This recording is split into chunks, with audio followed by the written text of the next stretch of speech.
오늘도 말씀 앞으로 오신 여러분을 진심으로 환영합니다.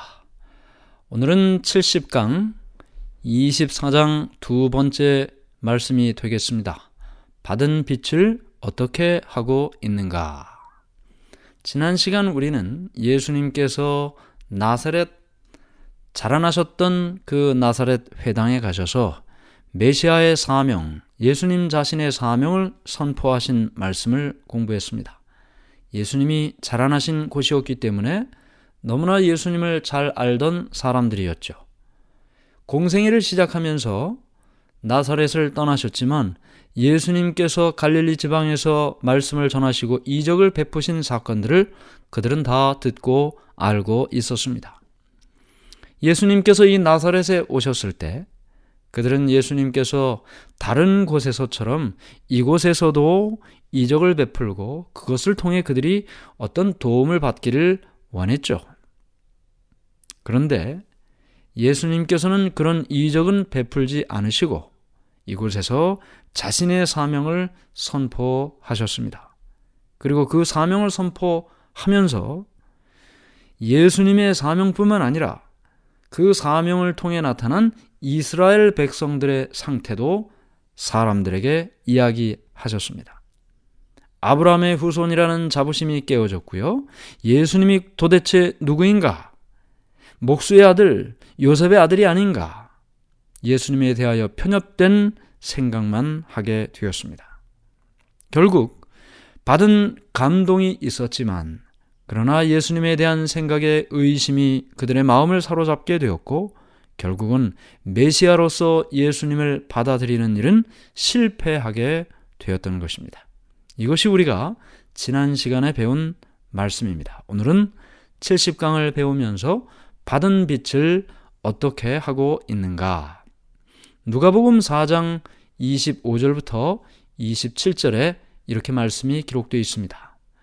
내가 참으로 너희에게 이르노니 엘리야 시대에 하늘이 3년 6개월간 닫히어 온 땅에 큰 흉년이 들었을 때에 이스라엘에 많은 과부가 있었으되 엘리야가 그중 한 사람에게도 보내심을 받지 않고 오직 시돈 땅에 있는 사렙다의 한 과부에게 뿐이었으며 또 선지자 엘리사 때에 이스라엘에 많은 나병 환자가 있었으되 그 중에 한 사람도 깨끗함을 얻지 못하고 오직 수리아 사람 나만 뿐이었느니라. 지금 예수님께서 예수님을 메시아로 구주로 받아들이지 않고 있는 나사렛 사람들에게 말하고 있는 것입니다.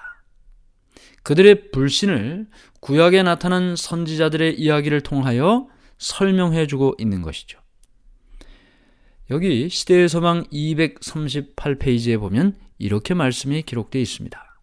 하나님께서 특별한 사업을 위하여 택하신 종들은 마음이 강팍하고 불신하는 백성들을 위하여 일하도록 허용받지는 않았다. 그러나 느낄 줄 아는 마음과 믿고자 하는 신앙을 가졌던 자들은 선지자들을 통하여 하나님의 능력의 증거들을 볼 수 있는 특별한 은총을 입었다. 예수님께서 나사렛 사람들에게 자신의 사명을 이사야서를 통하여 선포했습니다. 그러나 그들은 예수님을 메시아로 받아들이지 않았습니다. 여기 우리가 읽은 이 말씀을 통해서요, 하나님의 특별한 종들은 마음이 강팍하고 불신하는 사람들을 위해 일하도록 허용받은 것이 아니다. 누구를 위해서요? 느낄 줄 아는 마음을 가진 사람, 믿고자 하는 신앙을 가졌던 사람, 그들에게 하나님의 선지자가 하나님의 능력의 말씀을 전하게 되었다는 것이죠. 오늘날 우리가 나가서 전도를 하면 그 전도를 받는 사람이 있는가 하면 거절하는 사람이 있습니다. 그러면 그 전도한 사람은 누구를 위하여 말씀을 증거한 것입니까? 말씀을 받아들인 사람을 위하여 말씀을 증거하게 된 것이죠. 그러므로 우리가 이 세상의 말씀을 전할 때 실망할 필요가 없습니다. 또 위축될 필요도 없습니다. 왜요? 거절하는 사람이 있는 것은 분명하지만 그럼에도 불구하고 이 말씀을 받아들이는 사람이 있다는 확신을 가질 필요가 있는 것입니다. 보이지 않고 만날 수 없고 알 수 없어도 말씀을 받아들이는 누군가가 있기 때문에 우리는 말씀을 전하고 또 그 말씀이 그에게 변화시키는 삶의 능력을 주게 되는 것이죠. 그런데 지금 예수님이 말씀하시는 이 장면에서는 받아들이는 사람을 이야기하는 겁니까? 안 받아들이는 사람을 이야기하는 겁니까? 안 받아들이는 사람을 이야기하고 있어요. 자, 엘리야를 예수님께서 예로 들었습니다.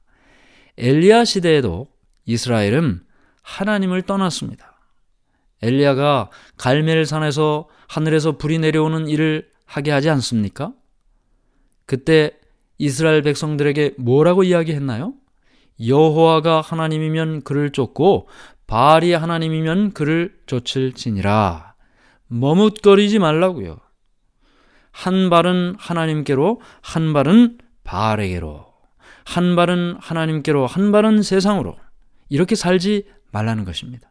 그렇게 사는 것 자체가 이미 하나님으로부터 떠나간 상태라고 말하고 있는 것입니다. 엘리야 시대의 이스라엘은 하나님으로부터 떠났습니다.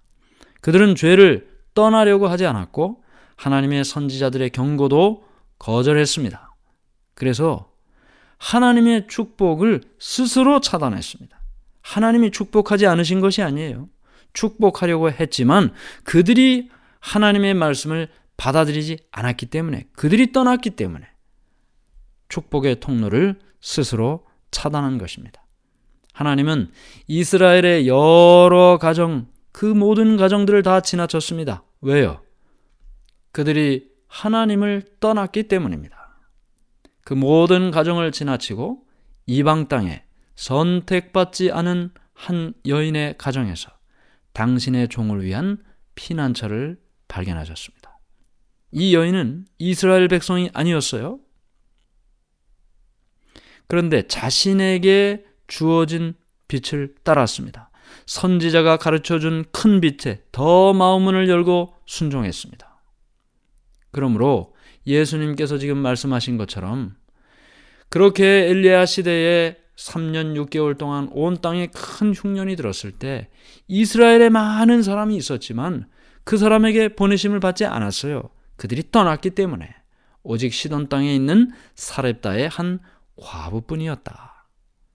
그에게 비춰진 빛에 충실하게 살았고 선지자의 말씀을 받아들이고 더 큰 빛에 순종하고 살았다는 말입니다. 그 다음에 엘리사 이야기를 하셨습니다. 엘리사 시대도 마찬가지죠. 나병 환자가 많이 있었습니다. 그럼에도 불구하고 이방인이었던 나만 장군만이 하나님의 선지자의 말씀을 듣고 옳다고 생각했고 충실하게 그 일을 했기 때문에 하나님의 선물을 그가 받게 된 것입니다. 그는 나병만 나은 것이 아니고 병을 낫게 하신 하나님도 알게 되는 축복을 받았습니다. 이 엘리사와 엘리야 이야기의 공통점이 무엇입니까? 하나님의 백성이었던 이스라엘은 이 복을 받지를 못했습니다.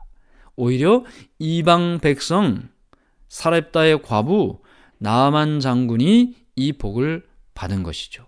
왜 그랬습니까? 왜 그랬습니까? 그들은 하나님의 말씀에서 떠나 있었고 그 말씀을 받아들이려고 하지 않았기 때문에 그 말씀을 받아들일 준비가 되어 있는 이방 사람들이 복을 받게 된 것입니다. 우리가 받은 빛의 양이 얼마나 많은가 이 생각을 많이 합니다. 그런데 여기 엘리야나 엘리사의 이야기를 통해서 우리가 본 것처럼 말이죠. 받은 빛의 양이 얼마나 많은가가 중요한 것이 아니고 이미 받은 빛을 어떻게 활용하고 있느냐가 중요한 것입니다. 이방인들은 하나님의 말씀의 빛을 적게 받았습니다. 그러나 그들은 자신이 받은 빛에 충실하게 살았고 그로 인해 더 큰 빛과 축복을 받게 되었습니다. 이스라엘 백성들은 어땠습니까? 큰 빛을 받았죠. 그러나 그들은 받은 빛에 감사하지도 않았고 그 빛을 무시하고 살았습니다. 누가 복을 받겠습니까? 비록 이방인이었지만, 선택받지 못했었지만, 받은 빛의 양이 작아도 그 빛에 충실하게 산 이방인들이 복을 받게 된 것이죠. 예수님은 나사렛 회당의 청중들에게 당신들은 하나님의 백성이라고 생각하고 있지만 당신들은 하나님의 백성이 아닙니다. 이미 당신들은 하나님으로부터 떠났기 때문입니다. 이제 당신들이 하나님의 백성이라고 주장할 권리가 이제는 없습니다. 지금 그 말씀을 하신 것입니다. 그 말씀을 엘리야의 이야기로 또는 엘리사의 이야기로 말씀하신 것이죠.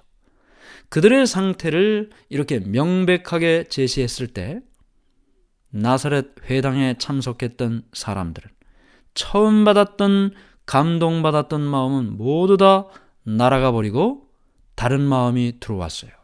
사단으로부터 의심하고 분노하고 화나는 마음이 생겼습니다. 그들은 예수님이 가난한 목수의 아들이지 특별한 능력을 가진 메시아라고 생각하지 않았습니다. 회당 안은 아수라장이 되었어요. 소리 지르는 사람, 떠드는 사람으로 소란스러워졌습니다. 백성들은 아브라함의 후손이라는 자존심에 상처를 입었다고 생각했고 사단은 그들의 마음을 더욱더 격동시켰습니다. 집회는 더 이상 진행될 수 없었습니다. 사람들은 예수님을 바깥으로 밀쳤고 어떤 사람들은 예수님께 돌을 던졌고 어떤 사람은 예수님을 넘어뜨리려고 했습니다. 이때 하나님의 천사가 이런 군중 속에서 예수님을 안전한 장소로 인도해 줍니다. 우리는 각 시대마다 천사가 나타나 예수님의 신실한 제자들 곁에서 그들과 함께 있었음을 봅니다. 악의 세력들이 하나님의 종들을 죽이려고 할 때 하나님께서는 그 모든 사람들을 구출하기 위해서 천사를 보내시고 우리 주위에 그 천사가 서도록 하십니다. 하나님께서는 그렇게 천사들을 보내시고 우리 주위에 서 있는 그 천사를 우리가 보기를 원하시죠. 우리의 영의 눈을 떠서 그것을 보기를 원하시는 것입니다. 보이거나 또는 보이지 않거나 간에 어떤 위험 속에서 우리가 하나님의 섭리로 어떻게 보호받게 되는지 우리는 잘 모르죠. 기적적인 방법으로 어떤 이유도 모른 채 하나님께서 우리를 도와주셨다는 사실만을 알게 되는데 우리가 하늘에 가게 되면 하나님의 보호자로부터 온 천사들이 우리를 그렇게 도와줬다는 사실을 알게 될 것입니다. 하나님의 보호자로부터 온 천사들이 날마다 우리의 발걸음에 동행하고 있다는 사실을 기억하시기를 간절히 바랍니다. 예수님께서는 이렇게 나사렛을 떠나셨는데 나중에 갈릴리 봉사를 마치실 때 다시 나사렛에 오십니다. 그리고 사람들에게 하나님의 말씀을 다시 한번 증거하셨습니다. 많은 사람들이 감동을 받고 은혜를 받습니다.